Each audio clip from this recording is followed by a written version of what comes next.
I'm going again.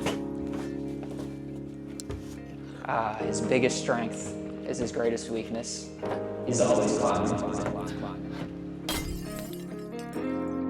I believe it was about 14, 16-ish years ago that I learned how to do this.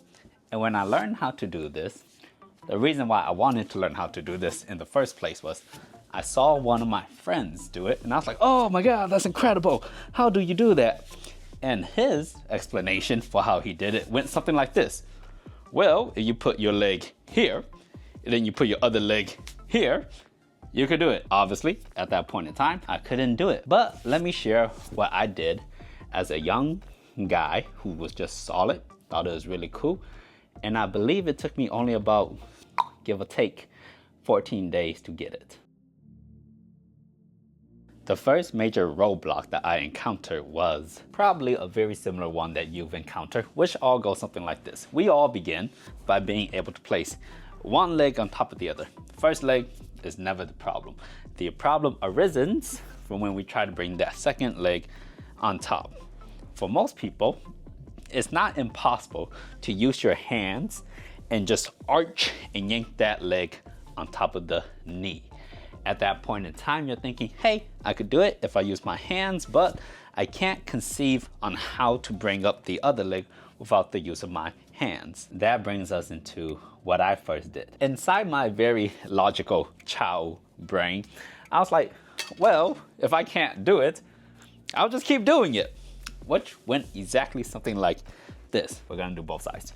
Whichever leg comes first, right? On top. The other leg, I would take my hands and I'll pry it up. From here, I'll remove my hand and then I'll slowly bring the leg down. Kind of like a negative, if you know anything about working out. And then I'll just bring it back up again.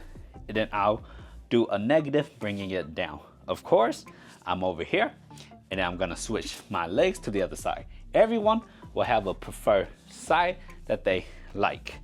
And then for the first day or so, I basically just did this for 10 to 15 minutes straight, just alternating legs. I didn't keep track of reps or sets. I didn't know what working out was. I was like, hey, the best way to get something is just by doing it over and over and over and over again.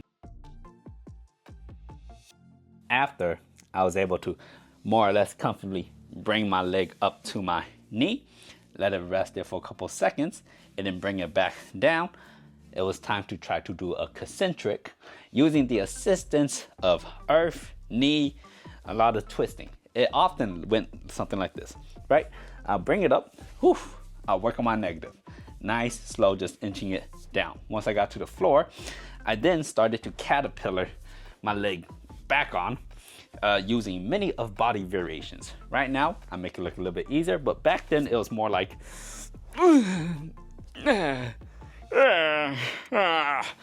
and then at that point in time, I no longer needed my hands to lift my feet up. All that was required of me was just a lot of effort, a lot of body motion. Then I could snake it right back down, switch legs, and more or less repeat the same thing over and over again. Eventually, I became pretty good at that and my legs started to feel pretty darn comfortable. At which point in time, I really wanted to just be able to have the ability to kick my leg up there. But you see, that was where I encountered a really big, painful reality of the situation.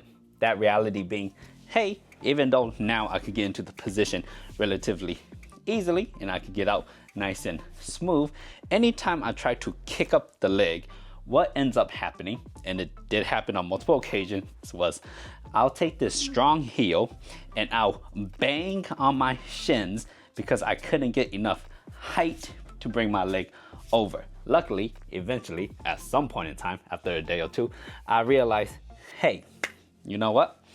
If we take this body position right here, and then we rotate on our butts using our hands as support, we now make it so much easier to be able to lift the leg up, because now when I lift up my left leg, I now have the option as well to sink my right leg down.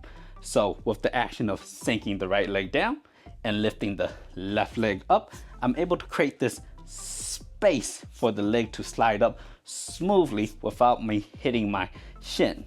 Back then, it looked a little something more like this, as opposed to how smooth and slow I could do it right now. The reason why that works is because, well, when we're in this like nice tall position, we can't really push the knee any lower. Therefore, all the work has to be done on the other side of the leg in order to bring it up like so. Therefore, again, to make the movement several times easier, we go ahead, we lean back, lift up. We're gonna push down the leg and we're gonna lift the other one up at the same time, using a little bit of momentum, and there goes the leg. Honestly, at that point in time, if you're able to flick your leg up over the other leg, you pretty much more or less got the LOTUS down. But me being me, I was like, well, how can I do this, but go ahead and make it like better or easier or harder? And if you could remember, at the start of the video, I was taking my leg out from beneath my leg, wrapping over, out from beneath my leg, wrapping over. As I'm taking my leg out, I'm keeping the contact with my leg still. And doing it this way, I'm slowly just working on getting really comfortable with my LOTUS positioning. Go in, in all multiple variations. It's rather easy to go ahead and convince yourself that you can't do it because you're just not naturally flexible. On the other hand, it's very hard for me to go ahead and convince you that you could do it just as fast as me, because when I did it, I was a kid and I just banged my head against the wall until things worked, or until, something in my body got broken. Luckily, nothing was broken. Remember that your first time trying anything new, you're probably gonna suck at it. Therefore, your first time trying to LOTUS, it's gonna be awful. You're not gonna be able to do it well, but just keep trying. And as the sessions progress and you're like, hey, I'm really good at doing this, and then I could do this, should that mean I should wait for tomorrow to start to try to crawl my leg up? And then if I'm able to crawl my leg up well, should I wait for another 2 or 3 days before I start trying to kick my leg up here? No. If you're able to just bring your leg up right away, bring it down, and you're like, I want to try the next thing. Just go ahead and try the next thing, man. It's not a problem. Lean back, up, my back, down, and up. This is just how I went about it, and you could go ahead and try to skip as many steps as you want or not. To me, personally, this ability to sit in the LOTUS position isn't necessarily about flexibility, but more about, are you willing to suffer a little bit for 14 days? And if you are, you should see improvements. Let's say you practice 10-15 minutes a day.